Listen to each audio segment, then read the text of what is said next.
My name is Michelle Leah, and I am the Assistant Director for Professional Development in the Greeley Center for Catholic Education in the School of Education. And I'm going to be co-teaching the ELPS 465 Interdisciplinary Educational Leadership Cross-Cultural Methods to Advance Justice.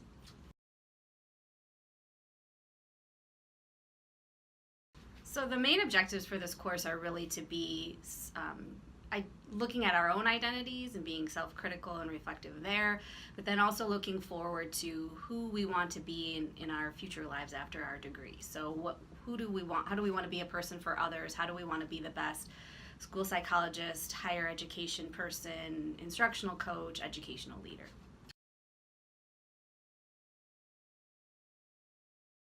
A typical day starts usually about 7 a.m. because it gets hot and it stays hot, so we want to get up and get going. We gather together in the lobby of the JFRC. We walk to the bus stop for the 990 bus, which is about a quarter mile. We pile on the bus, push our way on, and take that bus to the end, to Piazza Cavour, where there's a lovely cafe. We have a quick breakfast, and then we take another bus to our first site, and we will plan to go to 2 sites a day and plan to be finished by noon. And the plan is that, but sometimes things don't always work out that way, but the hope is to be done by noon.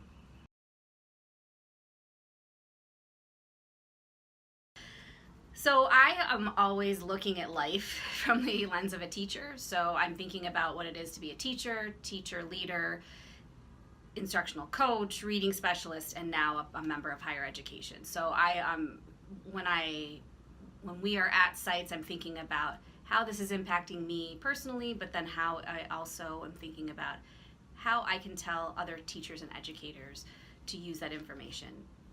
Being on the sites is really helpful in that regard because you really can be thoughtful about how all of your past experiences and how that brings you to your next step. The other thing that I think I feel is helpful from my perspective is that I taught this class last summer, and I think that having taught it and being at a lot of the sites, I think that I kind of know what to anticipate, and I also know what feelings I felt, and so I can ask good questions to people to help them reflect.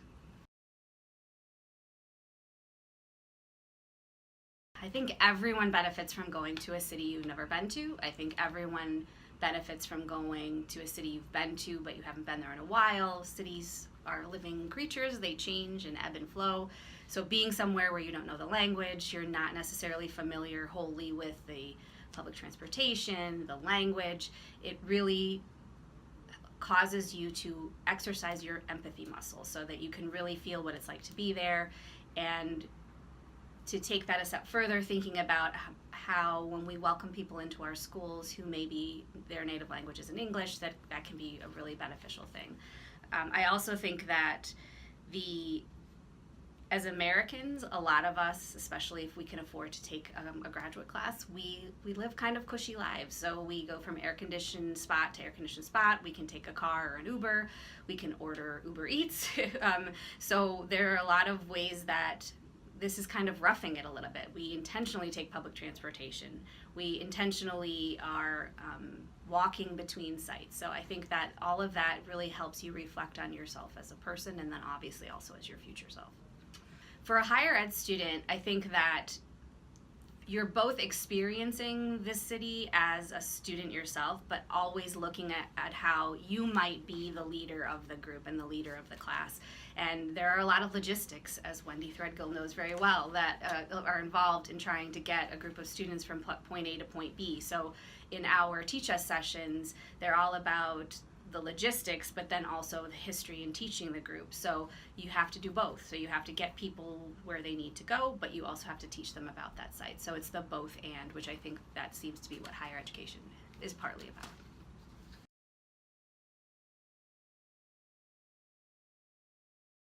So it's going to seem funny to say this first, but one of the big expectations is there's a very physical part of this class. So we get up at 7 o'clock in the morning, which for a lot of educators is no big deal, but then we're out and about for a good 5 hours, walking sometimes 5 miles in the 95-degree heat. And so it's really important for people to be ready for that. And if you're someone like many of us are, who go from an air-conditioned car to an air-conditioned air-conditioned house, air-conditioned car, air-conditioned workplace, then you may want to do a trial run of what it's like to be out in the sun in your comfortable shoes with your water bottle and walking around, and what bag you're carrying and how heavy that is. So that part of it is real, and it's a really important part of that, the expectations for this class. But then for the more cerebral things, it's to be open and open-minded and reflective and thoughtful and honest. And while you don't have to share your whole life story, we really want you to be able to reflect and share your thoughts at each site.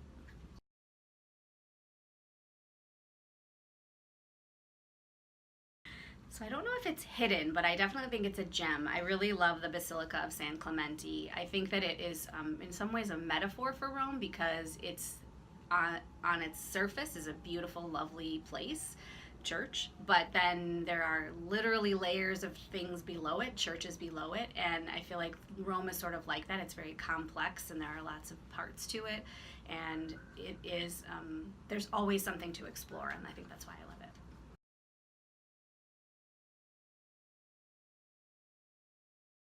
Well, I hate to say it, but the food is so good. The pizza, the gelato, the cacio e pepe, the pastries, the coffee. There's always something delicious to eat.